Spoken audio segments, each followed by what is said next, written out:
આજના બ્લોગમાં તમારું સ્વાગત છે. તો અત્યારે વાગી ગયા છે સાંજના 7:20 થઈ ગઈ છે. તો ચાલો જોઈએ આપણે જમવામાં શું શું બનાવે છે. આ બને છે ગુવારને શાક.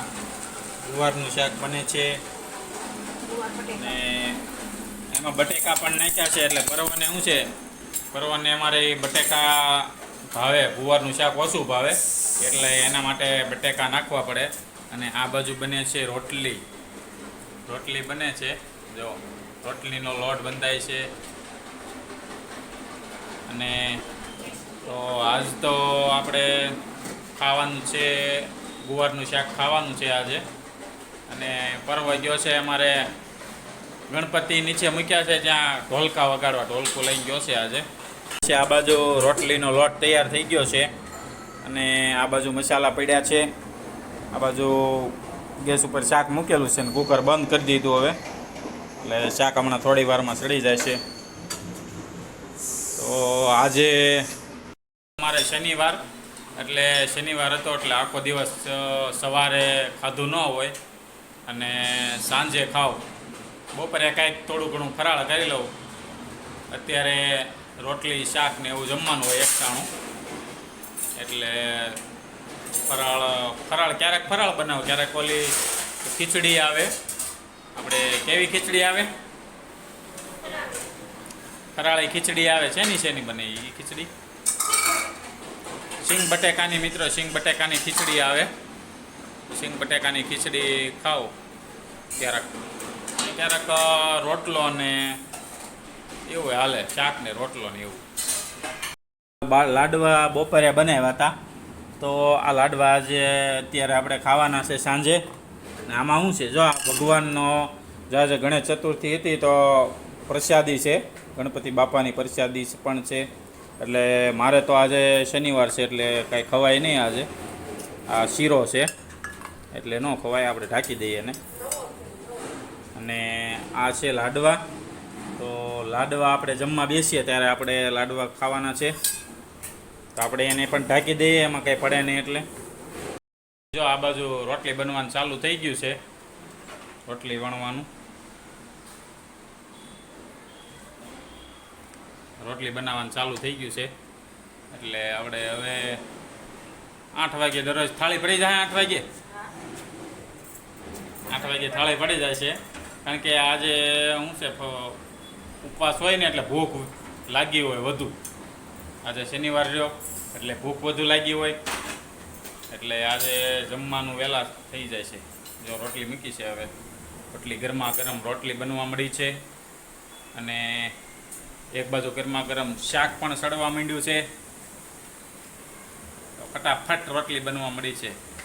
આજે વરસાદ નથી, આજે તો વાદળછાયું વાતાવરણ, તડકો હતો આખો દિવસ. કાલે રાતે વરસાદ બહુ આવ્યો હતો, આજે વરસાદ નથી. કાલે આજે ગણેશ ચતુર્થી છે એટલે જો રોટલી બની ગઈ છે. તો ફૂલી કેવી રોટલી જો બતાવી તો. હા, જો રોટલી કેવી મસ્ત ફૂલીને દડા જેવી થઈ ગઈ હો રોટલી. એક રોટલી બની ગઈ છે. બે રોટલી બની ગઈ છે. એનું ઢોલકું લઈને એ ઢોલકું વગાડતો આવ્યો છે. કેમ ભાઈ આવ્યો? હે બસ પૂરું થઈ ગયું. તો જો તું ક્યારે ગયો તો ઢોલકું વગાડવા? હે કેટલા વાગે ગયો તો? 6 વાગે ગયો તો. હા, જા પરવા ઢોલકું વગાડવા ગયો તો. જે નીચે ગણપતિ છે ને ત્યાં છે ને છોકરાઓને છે ને ટાઈમ હોય કે કેટલા વાગ્યાનો ટાઈમ હોય? 7:30 થી 8. હા, 7:30 થી 8 વાગ્યાનો ટાઈમ. 6 થી 8 સાંજે. સવારે 9 થી 10 1 કલાકનો ટાઈમ હોય. એટલે ત્યારે ઢોલકા વગાડી લેવાના, પછી મૂકી દેવાના. જો અત્યારે એ વહી આવ્યો છે, 7:30 થયા એટલે બધા છોકરા વહી આવ્યો હોય એટલે એ જો ઢોલકું લઈને વહી આવ્યો છે. એટલે હવે કાલે સવારે જશે. કાલે સવારે રવિવાર છે ને એટલે કાલે જશે પરવા ઢોલકું વગાડવા. બરોબર ને? તમે જમવા બેસી ગયા છે એ આજે તો જો પર્વ પણ જમવા બેસી ગયો છે, હું પણ જમવા બેસી ગયો છું. એટલે થાળીમાં આવતું જાય છે એમ ખાતા જઈએ છીએ. ભૂખ તો બહુ લાગી છે, તો ચાલો જમી લઈએ હવે. આ પરવાને જો ભૂખ બહુ લાગી છે એટલે એ ફટાફટ જમવા મળ્યો છે. એની થાળીમાં જો એને છે ને બટેકા જ જોઈએ અને ગુવારનું શાક ન ભાવે. આપણને તો બધા શાક ભાવે. રોટલી છે, ગુવારનું શાક છે અને લાડવા પણ છે. લાડવા પણ આપણે ખાઈશું. શું કહેશે? તો આપણે સવારે જવાનું છે સાયકલ લઈને વોક ઉપર. હા, ક્યાં જવાનું છે આપણે? વોક ઉપર. હા, સવારે હું દરરોજ સવારે 6 વાગે ઉઠીને ગાર્ડનમાં જાઉં છું કસરત કરવા માટે. તો પરવાને પણ કાલે સન્ડે છે એટલે કાલે સ્કૂલ બંધ હોય, રજા હોય, એટલે કાલે સવારે મારી સાથે આવશે. સાયકલ લઈને જાઉં છું મિત્રો, સાયકલ લઈને જાઉં છું. કાલે મારી આરતીનો વારો છે. કાલે ગણપતિ દાદાની આરતીનો વારો અમારો છે, એટલે કાલે સવારે પર્વ 6 વાગે મારી સાથે સાયકલ લઈને, બાપ દીકરો બે સાયકલ લઈને અમે ગાર્ડનમાં જવાના છીએ. તો ત્યાં જોગિંગ કરશું, કસરત પણ કરશું, એ પણ તમને વિડીયો અમે બતાવશું. અને અત્યારે જો આ થાળીમાં બધું મળ્યું છે આવવા, એ આ બધું આવું છે.